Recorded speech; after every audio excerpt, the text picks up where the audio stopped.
Howling Dark, the second book in the Sun Eater Saga. Howling Dark really highlights some of the best elements of the Sun Eater books so far, while also flagging some of the elements that might not necessarily work for some readers. We are reading this over on the Discord, and seeing the mixed reception on this book is quite surprising, because I assumed Sun Eater Saga was going to be a pretty well-beloved series because it is so popular right now.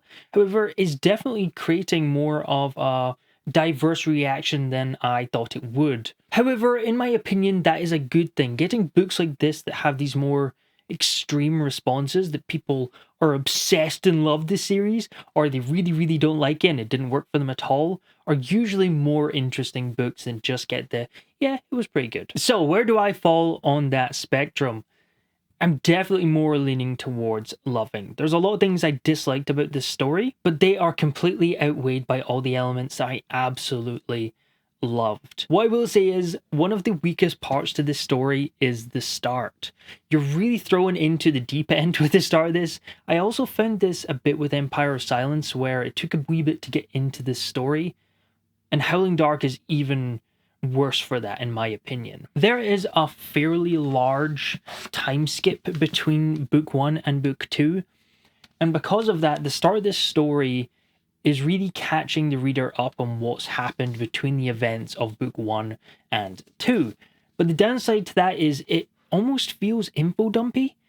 We get a lot of just exposition, and we have lots of conversations where they're just kind of talking about what's happened, and it just feels like the reader is being caught up on events. As well as this, it does something that really annoys me when you're introduced to a lot of new characters very quickly.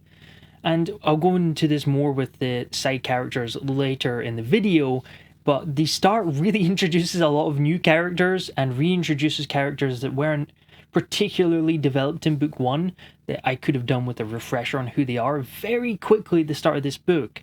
So it feels like you're treading in water, trying to figure out who these people are, what they're doing, what's been happening. There's been character development off screen, especially with Hadrian in particular.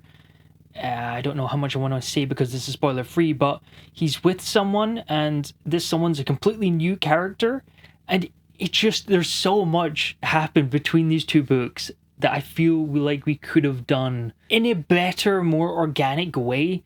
It just felt very info dumpy. That being said, there's a section at the start of this book when it starts to pick up again. This is so cool. One of the elements that I really enjoyed about Empire of Silence is the lore and the sort of history of the world. We talk a wee bit about AI computers, how they became this big thing. Then there was some sort of revolution of the computers trying to take over the world, and then they're kind of now thrown to the side and no one uses AI, and there's lots of religious sects called the Chantry who are very anti-thinking computers and just wearable tech and things like that in general. And I remember reading about this in book 1 and thinking, I really hope that this is highlighted in the narrative, because this could easily just be an event in the past that's helping you build this idea of the up-to-date modern day setting and why we don't have lots of AI and things like that in modern day. So I was worried. I wasn't worried because it would have been fine. I was just hoping that we were going to see more of that past events in the modern day narrative. And there is more of it, and it's so damn good. The world building and the lore and the way that it's tied into the modern day narrative is so good. And that early action scene where that plays a part in the narrative is just, it brought me in very quickly after that. Will say that after that lulled and slowed down again before picking up. So the pacing's a wee bit choppy at the start. Right at the start is really slow.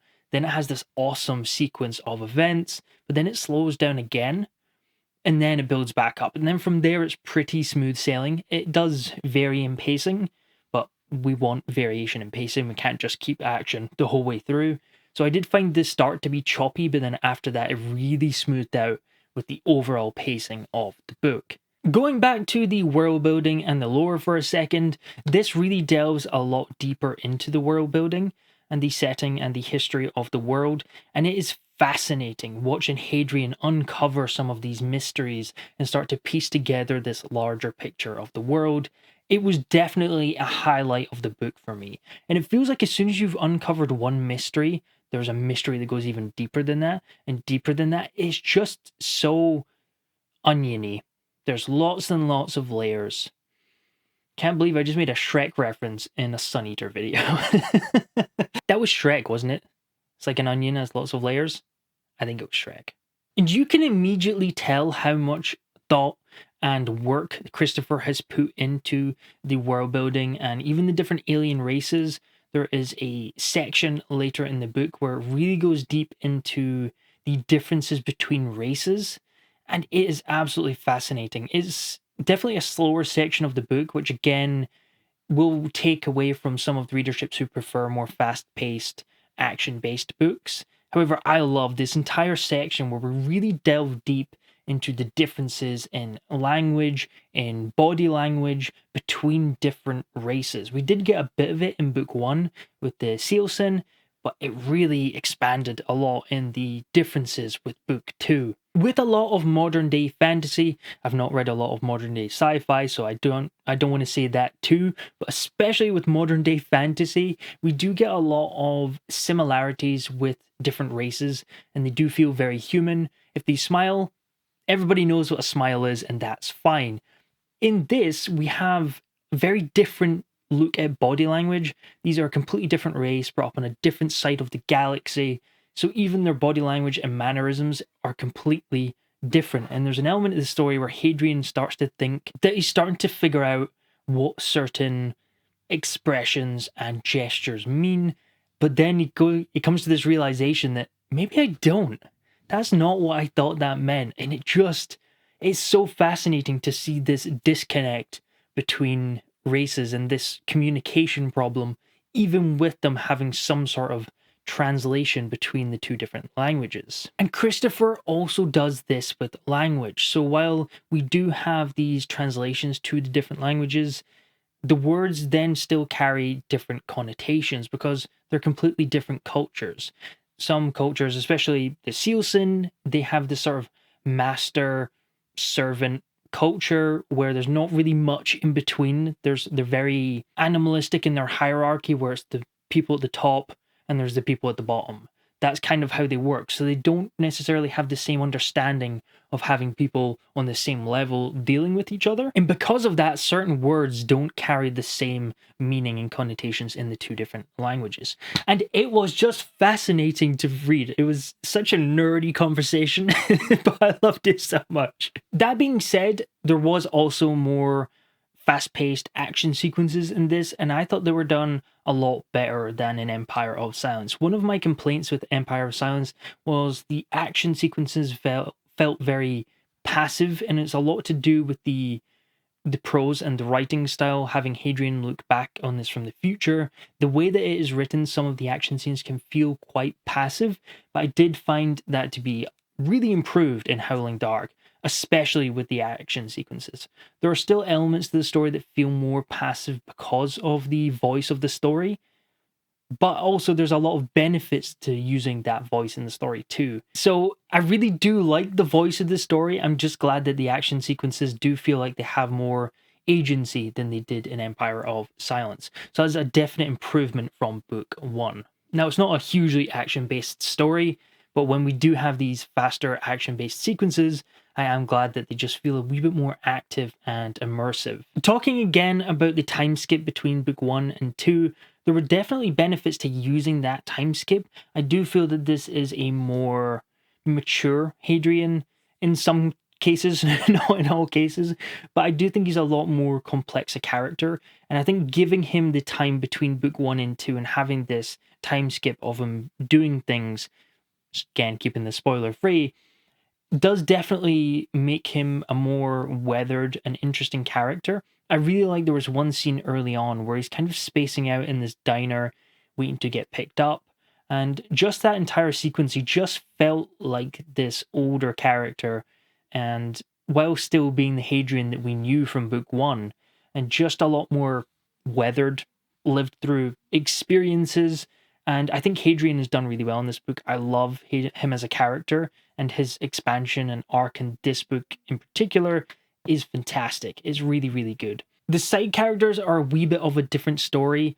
I like Volka, and I like a lot of these side characters, but none of them get a lot of screen time or development, which with the new characters, they do sometimes blend into each other in my head, and I forget who some of them are. Because I know the names, I'm just like, right, is that the one that did this? Was he in the Colosseum with Hadrian from book one? Or where did he come from? There's definitely some standouts like Switch and Volka and some of the new in charge characters do stand out and are interesting, like Basander.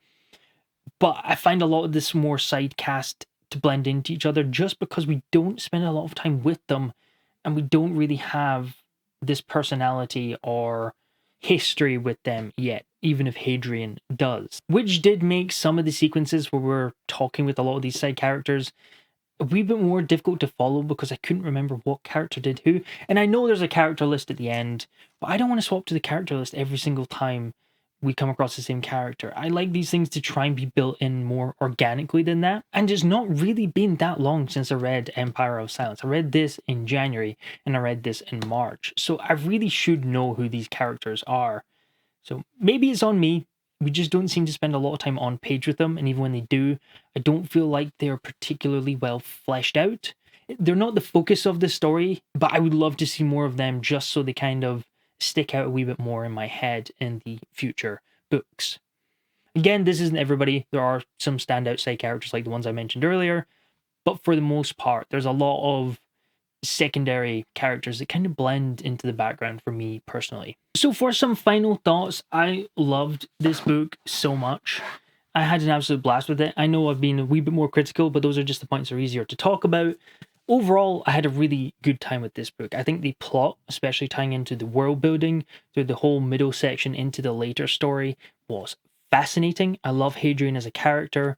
I love Christopher Rocchio's writing style. It's very philosophical and idea-driven, which I think works really, really well for this story. And I'm fascinated to see where the story goes on from here. Specifically to do with the fact that Christopher does a really good job of just setting up these mysteries, this sort of background intrigue in the world and the overall plot that we're getting further and further into and learning more and more. But I feel like that just raises more and more questions, which makes me want to continue reading in this world. So I loved it. I thought it was really good. There is one more thing I want to mention, so I am going to do a really short spoiler section at the end of this video. So if you've not read Howling Dark yet, those are my final thoughts. I highly recommend you continue, no matter what you felt with Empire of Silence. I do think Howling Dark will help you decide if this is a series for you. Again, push past the start. The start does start pretty slow and throw you in the deep end. If you can get past that and get into the chunk of the story, it's well worth it once you get into the narrative. Okay, spoiler section. This is your last warning. If you've not read it, click off the video. Hadrian died. Normally, I hate this. Character resurrection is one of the hardest things to do well.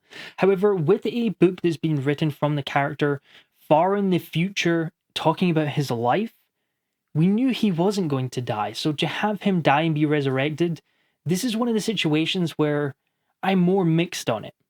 Because on one hand, I dislike resurrection because it takes a lot of the tension out of action sequences in the future books, knowing that that is a thing that can happen.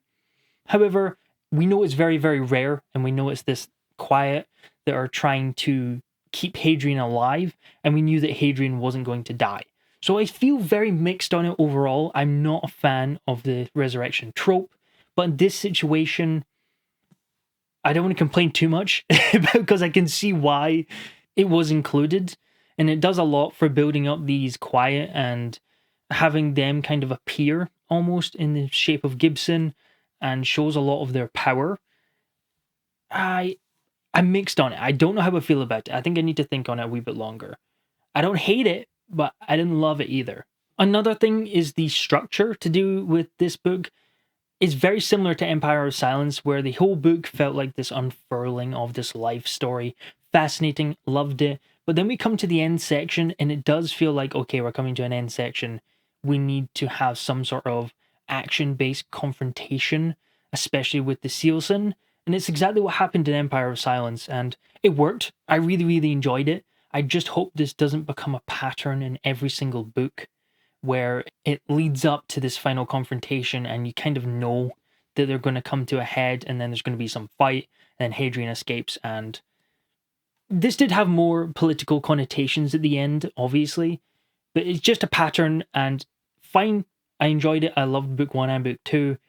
I just don't want it to be this thing that continues on with every single Sun Eater book. So it might not. This is just a little for future Andrew. And it is something I was thinking about as we were coming up to the end. And it was very clear that Hadrian from the future was saying, yeah, these negotiations did not work out. He said it several times during the negotiations. So you knew it was all going to hit the fan. But I was thinking, okay, this feels very like book 1 where there was some sort of negotiations, or in book 1 it's more torture. And then they come head to head and there's a very quick confrontation action sequence just to end off the book. So I'm not mad about it. I still really enjoyed it. It was great. And I loved the ending. It was really, really cool. Even with the resurrection bit, I still really enjoyed that. Please don't become a parent in all the books. But if you read Howling Dark, let me know in the comments below, what did you think of the second Sun Eater book? And if you've not read it, do you plan on picking it up? Thank you very much for watching. Outro. Put the dust jacket back on. No one reads with the dust jacket on unless you're insane.